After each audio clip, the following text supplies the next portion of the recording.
supreme intelligence is when we get into no mind. That's in the deepest states of meditation, when you're in no mind. But staying in a positive mind is so important, and I think that's one of the successes that Joe has in his life.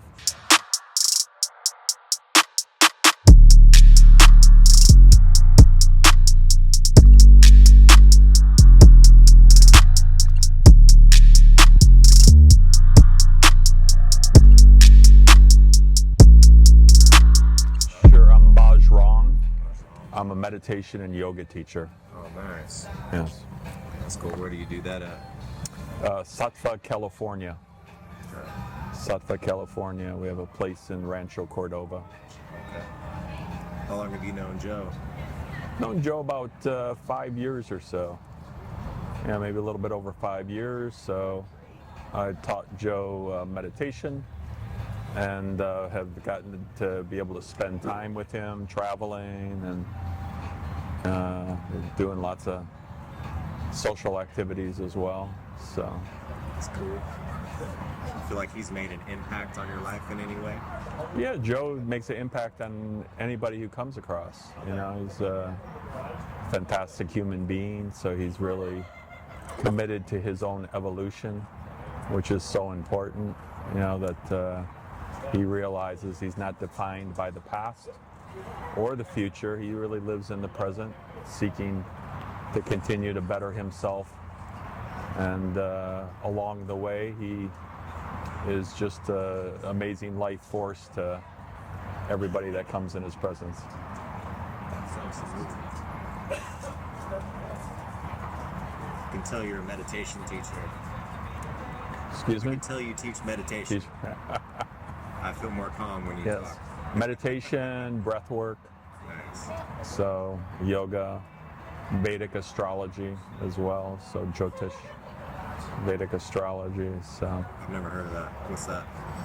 Vedic astrology is the science of light.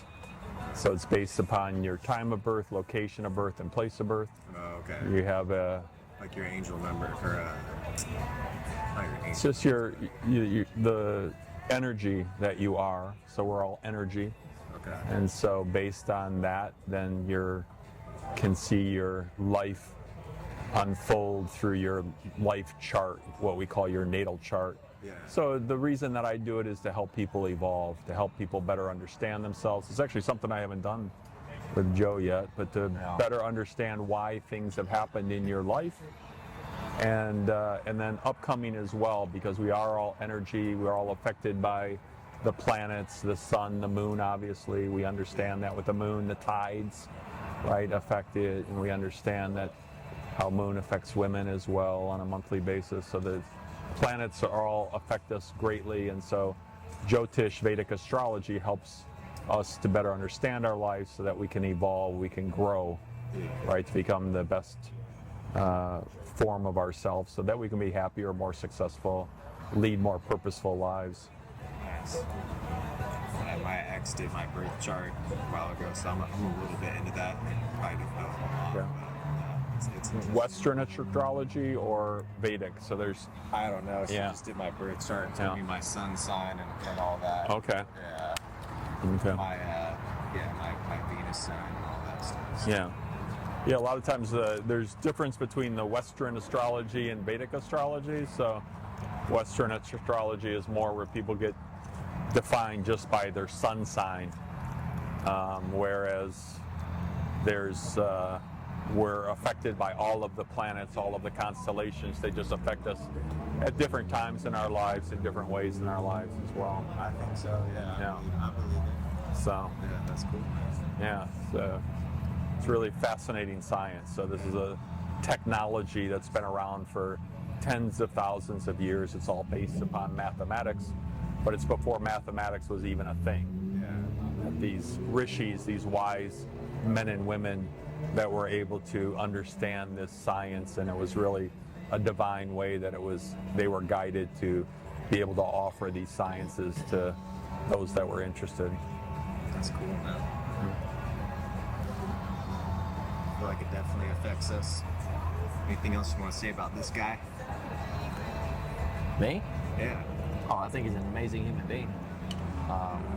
It's Gabriel over there that's a little bit on the bashful side. I met Bajrang through Gabriel, and I met Gabriel at Lifetime, and from the first time I met him, he's like he has a good soul, good energy. Like he's mentioned, we went on trips, vacations, we've hung out, talked.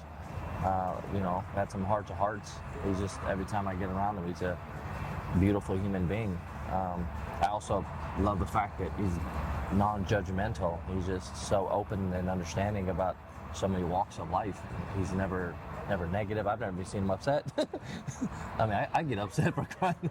He's so calm all the time. You think I'm calm? I mean, he's just always so peaceful, and I'm sure that comes from somewhere, and through his teaching. I know that it's deep down inside, and we all have emotion and anger, but he's gave me some words of encouragement. I'm very grateful to have you in my life. Absolutely. I think one of the things Joe really has is it's so important for us to keep a positive mind, right? So one of the things I do is positive mind performance training, really to help people stay out of the negative mind and to stay in a positive mind, because a negative mind is a dumb mind. And I'm not talking about IQ. I'm just talking in terms, if you find yourself in a negative mind, it's not helpful at all in your life, right? Once you get in a negative mind, it can spiral downward. It can just grow larger and larger. Whereas if you stay in a positive mind, that's an intelligent mind. A positive mind really helps you to lead a happier, more successful, more purposeful life. And Joe, I think, is somebody that really, we see him as he lives in a very positive mind. And that doesn't mean that we don't, in times, get into the negative mind. Right. That happens with everybody, but it's being able to bring awareness to the fact that you're in negative mind, shift your energy into the positive mind. Yeah. And of course, supreme intelligence is when we get into no mind. That's in the deepest states of meditation, when you're in no mind. But staying in the positive mind is so important, and I think that's one of the successes that Joe has in his life, and certainly with training with his clients, right, is keeping that energy, right, keeping people understanding that positivity of staying with their training program and staying with their goals, and really continuing on that path of trying to improve themselves by sticking to the positive and not looking at negative aspects of one's life. Absolutely. He brings up a valid point. I constantly have to remind all of my clients that pain is just temporary. It's just temporary. But if you can look past that, you're going to be able to accomplish that. And I try to actually have them run two parallel lines between the pain in the gym and the pain in life. Whether if it's a breakup, whether if it's a car accident, traffic ticket, like life is just going to happen to you. So you can either look at life like it's all happening to you, or it's just an accident. But if you just stay positive and keep moving forward and know that nobody's out to get you, life isn't out to get you. People just don't wake up all of a sudden and be like, I'm going to go out there and get Miles. Today I'm going to fuck with Miles. I'm going to take his car, I'm going to put him in jail, and then that's it for Miles. No more happy Miles.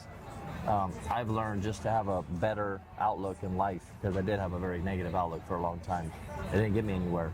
So having a positive state of mind definitely helps. And it's not that I'm just going to have a positive state of mind, all of a sudden things happen. I'm also going to take action to ensure that these things happen over and over again. And I find that a lot of people don't really have that, or they don't have somebody in their life that's constantly reassuring that or reminding them of that. I think that's important to remember. Pain's inevitable, because we're human beings, so we have a nervous system. So pain's inevitable. Pain's a stepping stone to growth, right? Yeah. So pain's inevitable, but suffering is totally optional, right? So suffering is optional. So suffering is not letting go of the pain. Suffering is staying with the pain that one experiences in their life and not letting it go, right? And so we want to be able to release the pain and not stay with that pain, not be victims of the pain. Allow the pain to experience the pain, but then walk through the pain, so that we don't have to stay in that state of suffering, which is a place that none of us want to be, is suffering in life.